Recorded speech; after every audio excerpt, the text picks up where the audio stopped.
Hi my dear aspirants, welcome to our channel MNP job alerts. రీసెంట్గా మనకి railway recruitment board నుండి ALP notification అయితే release చేయడం జరిగింది. చూడండి, government of India minister of railways నుండి ఆర్ఆర్బి రిక్రూట్మెంట్ బోర్డు నుండి మనకి ఏఎల్పి లాస్ట్ ఇయర్ 2024లో 10,000+ వేకెన్సీస్తో మనకి అసిస్టెంట్ లోకో పైలట్ జాబ్స్ అయితే రిలీజ్ చేశారు. అండ్ మళ్ళీ 2025లో కూడా రిక్రూట్ చేయడానికి అరౌండ్ 10,000 మీన్స్ 9,970 పోస్ట్తో ఏఎల్పి నోటిఫికేషన్ అయితే మళ్ళీ రిలీజ్ చేశారు. ఈ వీడియోలో మనం ఏఎల్పి గురించి ఫుల్ డీటెయిల్స్ ఎక్స్ప్లెయిన్ చేస్తాను. ఇప్పటివరకు మన ఛానల్ సబ్స్క్రైబ్ చేసుకోకపోతే సబ్స్క్రైబ్ చేసుకోండి. అండ్ ఈ వీడియో నచ్చినట్లయితే లైక్ చేసి షేర్ చేయండి. అండ్ మనం డీటెయిల్స్లోకి వెళ్తే మనకి లాస్ట్ మంత్ ఇండికేటివ్ నోటీస్ అయితే రిలీజ్ చేశారు. అది కూడా నేను ఒక వీడియో చేశాను. లాస్ట్ మంత్ మనకి 29th ఇండికేటివ్ రిలీజ్ చేశారు. అంటే దట్ మీన్స్ పోస్టులు ఎన్ని ఉన్నాయి టోటల్గా, ఏ డేట్లో మనం అఫీషియల్గా నోటిఫికేషన్ చూడగలం అన్నట్లుగా వాళ్ళు నోటీస్ అయితే రిలీజ్ చేశారు. అండ్ ఫుల్ నోటిఫికేషన్ ఈ మంత్ 12th మనకైతే రిలీజ్ చేశారు. ఏప్రిల్ 12th నుండి మనకైతే ఏఎల్పి అప్లికేషన్ ప్రాసెస్ అనేది స్టార్ట్ అయిపోయింది.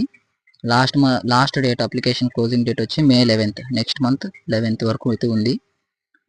ఆల్రెడీ లాస్ట్ ఇయర్ అప్లై చేసిన వాళ్ళకి ఆర్ఆర్బి అకౌంట్ అనేది క్రియేట్ అయిపోయి ఉంటుంది. సో వాళ్ళకి తెలిసి ఎలాగా ఆర్ఆర్బి అకౌంట్ క్రియేట్ చేసుకోవాలి, ఎలా అప్లై చేసుకోవాలని. అండ్ కొన్ని వేరియస్ రీజన్స్ వల్ల కొంతమంది అయితే అప్లికేషన్స్ రిజెక్ట్ అయిపోయాయి. సో వాళ్ళు అప్లికేషన్ రిజెక్ట్ చేసినప్పుడు వాళ్ళైతే కాజ్ మెన్షన్ చేసి ఉంటారు. ఆ మెన్షన్ చేసిన కాజ్ ఇప్పుడు రిపీట్ చేయకుండా మళ్ళీ అప్లికేషన్ ప్రాసెస్ అయితే స్టార్ట్ చేసుకోండి. లాస్ట్ డేట్ వరకు అయితే అప్లికేషన్ మీరు వెయిట్ చేయొద్దు, ఎందుకంటే ఆర్ఆర్బి సైట్స్ చాలా బిజీ ఉంటాయి. సో మ్యాక్స్ టు మ్యాక్స్ మనకి నెక్స్ట్ మంత్ ఫస్ట్ వీక్ కల్లా మీరైతే అప్లికేషన్ ప్రాసెస్ మొత్తం క్లోజ్ చేసుకోవడానికి చూడండి. అండ్ లాస్ట్ ఇయర్ చేసిన వాళ్ళకి ఆర్ఆర్బి అకౌంట్ క్రియేట్ అయి ఉంటుంది. ఆర్ఆర్బి అకౌంట్తో ఆ డీటెయిల్స్ లాగిన్ అవ్వండి. అండ్ మీకు ఒకవేళ ఇప్పుడు కొత్తగా ఎవరైనా అప్లై చేయాలనుకుంటే ఎట్లా ఆర్ఆర్బి అకౌంట్ క్రియేట్ చేయాలనే దాని మీద నేను ఆల్రెడీ ఒక వీడియో చేశాను. ఆ వీడియో చేసి అకౌంట్ అయితే క్రియేట్ చేసుకోండి, ఆ డీటెయిల్స్తో లాగిన్ అవ్వండి.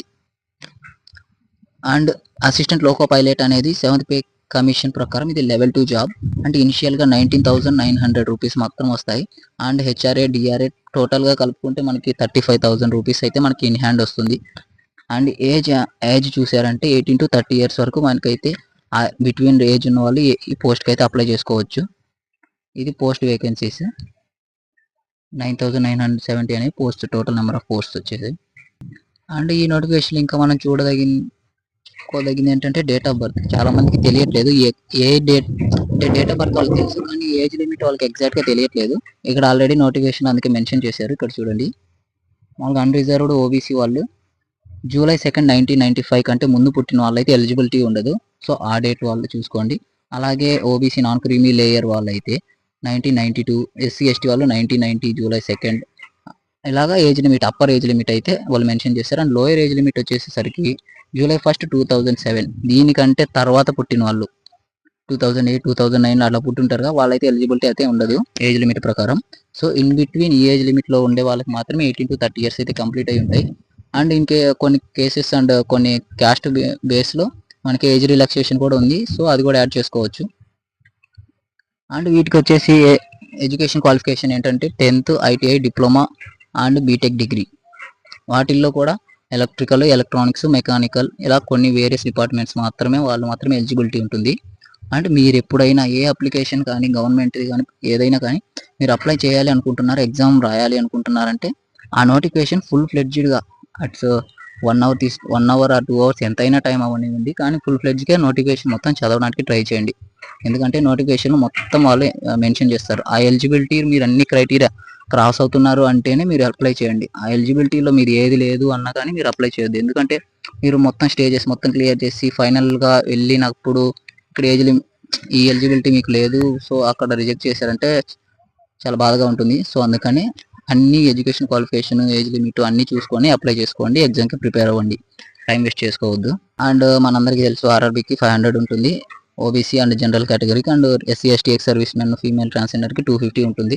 And some amount in that refund అవుతుంది. మనమైతే బ్యాంక్ డీటెయిల్స్ అయితే మనం అప్లై చేసేటప్పుడు బ్యాంక్ డీటెయిల్స్ ఇస్తాం, ఆ బ్యాంక్ డీటెయిల్స్కి అయితే రిఫండ్ అవుతుంది. So and highlight of the notification వచ్చేసి రిక్రూట్మెంట్ ప్రాసెస్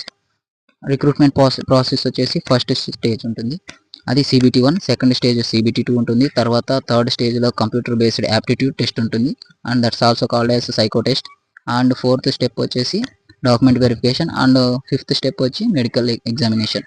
సో ఈ 5 రిక్రూట్మెంట్ ప్రాసెస్ ద్వారా వాళ్ళకి వాళ్ళైతే మనకి అసిస్టెంట్ లోకో పైలట్ రిక్రూట్మెంట్ అయితే కంప్లీట్ చేస్తారు. సో ఈ 5 స్టేజెస్ని మనం కంప్లీట్ దాటి వెళ్ళాల్సి ఉంటుంది. ఫస్ట్ స్టేజ్ అది CBT 1లో వచ్చేసి మనకి 60 మినిట్స్ ఉంటుంది, 75 క్వశ్చన్స్ ఉంటాయి. వాటిల్లో వచ్చిన మెరిట్ ఆధారంగా మనకి CBT 2కి అయితే మనం ఎలిజిబిలిటీ ఉంటుంది. నేను లాస్ట్ ఇయర్ నోటిఫికేషన్ కూడా అప్లై చేశాను. అప్పుడు CBT 1 క్లియర్ చేశాను. ఇప్పుడు నాకు ఇంకా నెక్స్ట్ మంత్ CBT 2 కూడా ఉంది. CBT 2కి ప్రిపేర్ అవుతున్నాను. సో మీకు ఏమైనా డౌట్స్ ఉన్నా, మీకు ఏదైనా అప్లై చేయడం ఇష్యూస్ ఉన్నా, ఎలా చదవాలన్నా కానీ నాకు కామెంట్ చేయండి, నేను ఖచ్చితంగా రిప్లై ఇస్తాను. అండ్ ఇది సిలబస్, ఇదంతా సిలబస్ మీరు చదువుకొని ఇదైతే పాయింట్ టు పాయింట్ మొత్తం చదువుకోండి. అండ్ సెకండ్ స్టేజ్ CBT 2కి వచ్చేసి మనం అప్లై చేసేటప్పుడే మనం ఒక టెక్నికల్ సబ్జెక్ట్ని అయితే ఎంచుకోవాల్సి ఉంటుంది. మన ట్రేడ్కి రిలేటెడ్ ఇప్పుడు ఈసీ వాళ్ళు వచ్చేసి radio mechanics are electronic mechanics ఇట్లా 2 సబ్జెక్ట్స్ ఉంటాయి. వాటిలో ఒకటి తీసుకోవాల్సి ఉంటుంది. నాది మాత్రం ఎలక్ట్రానిక్స్ మెకానిక్. చూడండి CBT 2 recruitment process.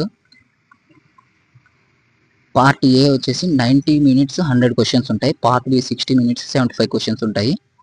Part be just ఇది qualify in nature, just qualify అయితే సరిపోతుంది. అది మన టెక్నికల్ ట్రేడ్ సబ్జెక్ట్ నుంచి వస్తుంది. జస్ట్ క్వాలిఫై అవ్వాలి 30%తో. అండ్ పార్ట్ ఏ వచ్చేసి 100 క్వశ్చన్స్కి మెరిట్ అయితే మనం తీసుకోవాల్సి ఉంటుంది. ఆ పార్ట్ ఏలో వచ్చిన మెరిట్ ఆధారంగానే మనకైతే మార్క్స్ వాల్యూ చేసి అండ్ నెక్స్ట్ CBATకి మనం క్వాలిఫై అవుతాం. Part A syllabus normal mathematics, general intelligence and reasoning. ఇక్కడ వచ్చేసి basic science and engineering subject అయితే యాడ్ అవుతుంది. సో మనకి ఇది కూడా కొంచెం టచ్ ఉన్న సబ్జెక్ట్సే. అండ్ పార్ట్ బి వచ్చేసి మనం కష్టపడాల్సి ఉంటుంది. సిలబస్ ఎక్కువ ఉంది అండ్ యాజ్ వెల్ యాజ్ మనం ఎప్పుడో చదివేసాం, ఇప్పుడు అదంతా మనకి గుర్తుంటుందో లేదో మళ్ళీ ఒకసారి రిఫరింగ్ చేసుకోవాల్సి ఉంటుంది.